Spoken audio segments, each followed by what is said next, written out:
Now, the war in West Asia continues to make headlines. The conflict between Israel and Hamas militants, which is continuing on the ground for over a month.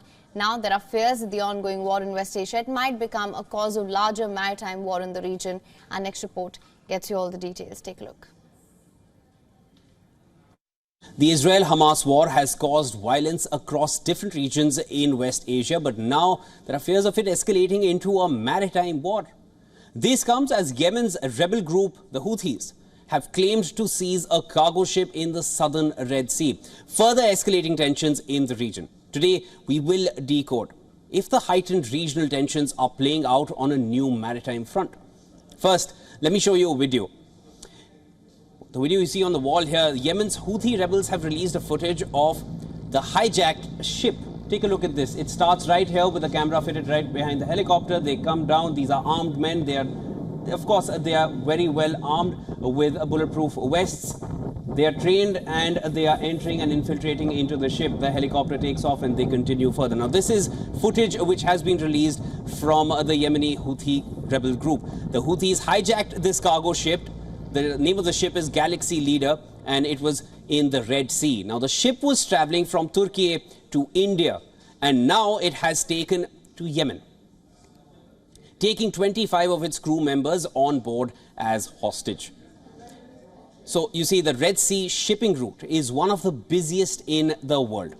There are thousands of ships transiting through this stretch of water daily. Now, I'd also like to give you a glimpse of a map which will give you an idea of the kind of maritime traffic that we're talking about here. The Red Sea is a vital economic artery and is likely to become more so in the coming decades as a result of the large oil reserves throughout the region and precious metal resources here as well. Now, this is the strip of land, and essentially this is where there is a lot of maritime traffic. Now, this makes the route critical for the global energy security. More than 10% of global trade passes through the Red Sea each year. Most ships sailing from Europe to Asia take this route as it is a cost-effective route as well, and you can make out why. It crosses 2 of the 10 most strategic waterways in the world: the Bab al-Mandab at the sea's southern entrance and Egypt's Suez Canal right up top in the north. But there are security issues in the region as well.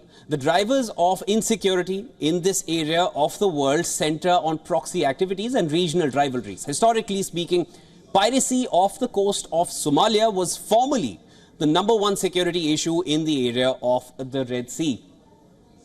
But it has been reduced significantly now to a non-factor by a massive international naval operation that began in 2008.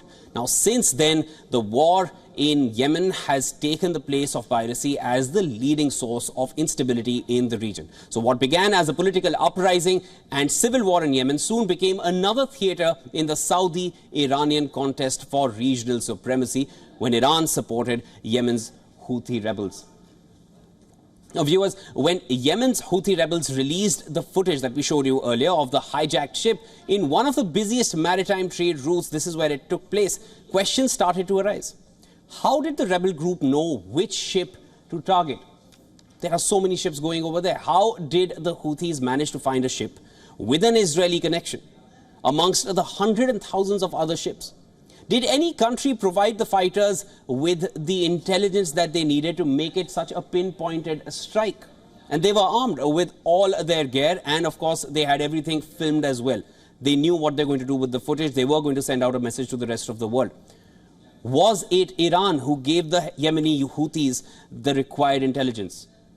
Iran is accused of backing the Houthis, though Tehran has denied helping the Houthis in this hijacking operation. But according to reports, the fighters used a helicopter, war commando style bulletproof vests as we showed you, and they brandished assault rifles. Private intelligence firms are calling the hijacking an Iranian style vessel capture, and some are even pointing at how the attack is reminiscent of the vessel seizures that Iran's Revolutionary Guard have carried out in the past. Moreover, viewers, what's interesting here is that the hijacked ship passed by one of Iran's cargo vessels just before this attack took place.